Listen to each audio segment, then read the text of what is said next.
Today's episode is brought to you by the Daily Gardener Friday newsletter. You can sign up for the newsletter over at thedailygardener.org.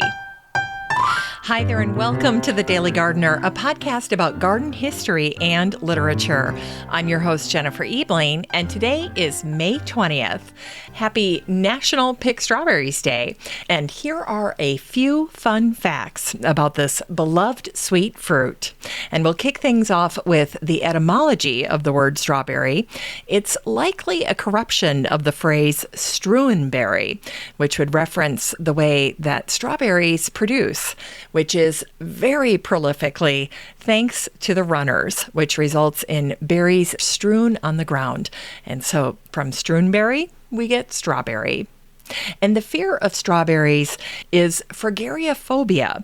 It's a little-known word and a word that we don't often hear, but it might come up today on National Pick Strawberries Day. Now, in terms of their uniqueness, strawberries are the only fruit that wear its seeds on the outside, and the average strawberry has 200 seeds. Strawberries are perennial, and they're members of the rose family. The strawberry flower averages 5 to 7 petals. And in terms of harvesting, strawberry plants are picked about every 3 days, and a single acre of land can grow almost 50,000 pounds of strawberries. California is the biggest producer of strawberries in the United States. They produce 1 billion pounds of strawberries every year, or 75% of the American strawberry crop, with Florida coming in second and North Carolina in third place. As for strawberry quotes, the author Tsugumi Oba in Death Note box set wrote, "If you keep my secret, this strawberry is yours." It's time for today's garden history. It was on this day in 1846 that the Prussian botanist Ludwig Leichhardt wrote a letter to a fellow botanist about his impressive and arduous collecting efforts in Australia. For his part, Ludwig loved Australia, and he wrote, "I would find it hard to remain in Germany or even in Europe now. I would rather be under the clear, sunny skies of Australia." But Ludwig's time in Australia was far from perfect, and on this day, when Ludwig wrote to his friend, the botanist Gaetano Durando, who was living in Paris, he shared the extreme difficulties and dangers that he faced. He wrote, "You have no doubt noticed and regretted my long silence, but you must bear this in mind, my good friend. It was not my lot to travel all at my ease. Gladly would I have made drawings of my plants and noted fully all particulars of the different species which I saw, and how valuable would such memoranda have been, as 4 of my pack horses have drowned. Botanical and geological specimens thus abandoned. How disappointing! From 4 to 5,000 plants were sacrificed." 2 years later, in the spring of 1848, Ludwig and a small group of explorers started what was to be a 2 to 3 year expedition across Australia. Shortly after starting the trek, the entire party vanished with barely a trace. And although today he is still known as the Prince of Explorers, Ludwig Leichhardt was 35 when he was lost to time. And it was on this day, May 20th in 1858, that the Flower Garden book, or Breck's Book of Flowers by Joseph Breck, advised the following about tulips. A bed of late tulips is generally in its highest perfection about the 20th of May, and may be kept in fine condition a fortnight longer if you take the trouble to erect an awning over them. And then he writes, I take up my tulips about the 20th of June and dry them under cover in an airy place. And when dry, I take off the offsets and plant them out, while the flowering roots are each wrapped in a piece of paper and put away in a box or drawer in a dry place until wanted to plant in the fall. And then he writes, 100 different varieties with their names and colors from Holland cost around $25. But I have found by experience that some of the rarer and more expensive sorts are not included. And very good border tulips, including the fine doubles and parrots, may be obtained for 50 cents to $1 per dozen, and some of the common ones at a much lower price. So there is some tulip pricing for you, courtesy of Joseph Breck back in 1858. And just for comparison, I went out to Brecks.com and priced some of their deluxe tulips. They're selling 8 tulips for $15. And it was on this day, May 20th, back in 1922, that the sorority of Pi Beta Phi at West Virginia University held a party to celebrate the arrival of spring. In a report of their activities to the 1922 edition of The Arrow, the chapter wrote, "The spring party comes on May 20th. It will be a Japanese party with lanterns, spring blossoms, and wooden programs." So a Japanese spring party on this day at West Virginia University 100 years ago. Well, fast forward to present times, and it's on or around this day in Blackville, South Carolina, that cuke season, or cucumber season, gets underway. And the Encyclopedia of South Carolina, which was published in 2000, says this about Blackville, South Carolina. Blackville was named for Alexander Black, an early railroad executive who shipped cantaloupes, watermelons, and cucumbers in large quantities by rail. During the cuke season, beginning about May 20th, the town council employs an auctioneer to conduct daily sales that generally start at 10 in the morning and frequently last until 6. At the auction, growers may accept or refuse the offered prices. Buyers are usually local produce merchants, though there are often purchasers from markets out of state. And hopefully this year there will be a good cuke season in Blackville, South Carolina.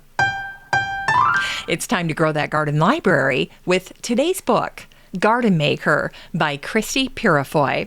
This book came out in January of this year in 2022, and the subtitle is Growing a Life of Beauty and Wonder with Flowers. Well, this is Christy's third book, and her books have to do with beauty and with placemaking, with sustainability and love. Her first book is called Roots and Sky, A Journey Home in 4 Seasons.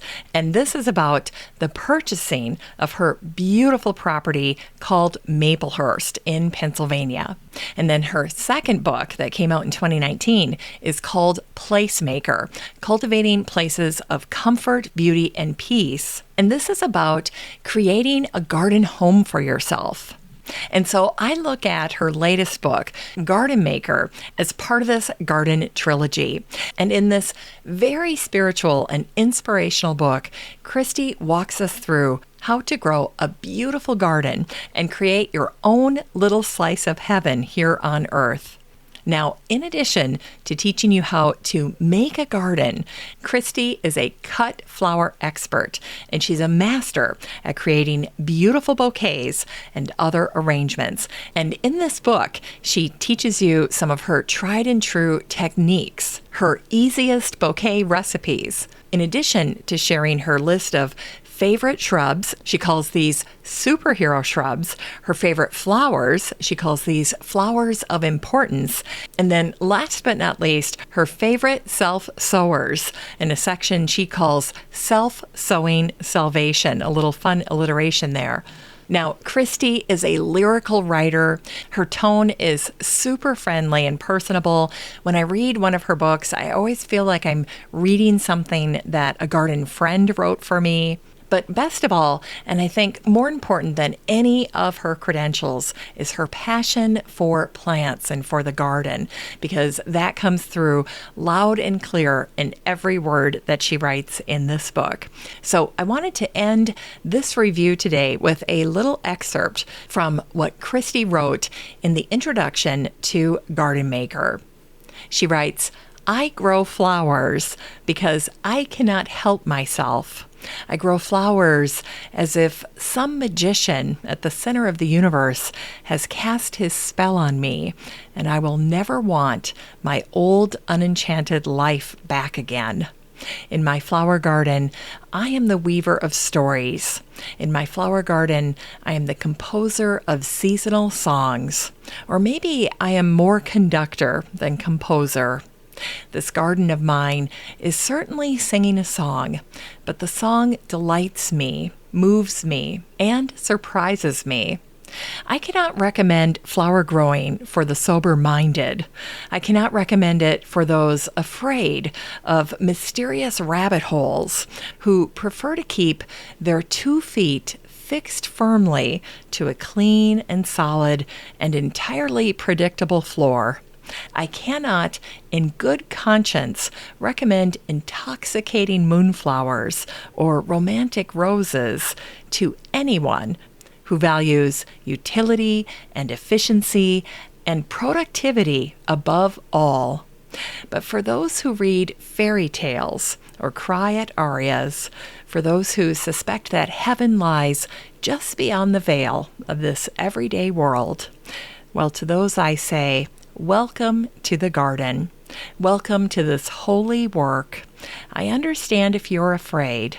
The thorns are knife sharp and the weeds are always waging their quiet wars. But here is the promise that has been made to each one of us from Psalm 126, verse 5. Those who sow with tears will reap with songs of joy. Every garden is singing a song for the one who made us, and we are invited to sing along. Beautiful verse. And by the way, can you tell that Christy has a PhD in English literature from the University of Chicago? Yes, you can. She's a beautiful writer. This book is 208 pages of a love letter to flowers, to plants, to gardens, and garden making. You can get a copy of Garden Maker by Christy Purifoy and support the show using the Amazon link in today's show notes for around $16. Beautiful book. Finally, we end the show today with a little story from the history of the dahlia. It was on this day, May 20th, back in 1804, that Lady Holland sent home from Spain a parcel of seeds, and they were dahlia seeds.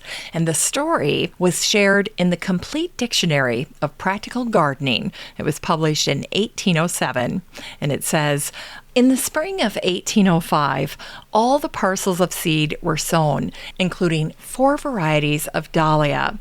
The Dahlia rosa was the most handsome and produced plenty of seeds. And all the plants of 1805, except one, were taken up before Christmas and planted in pots or large pans.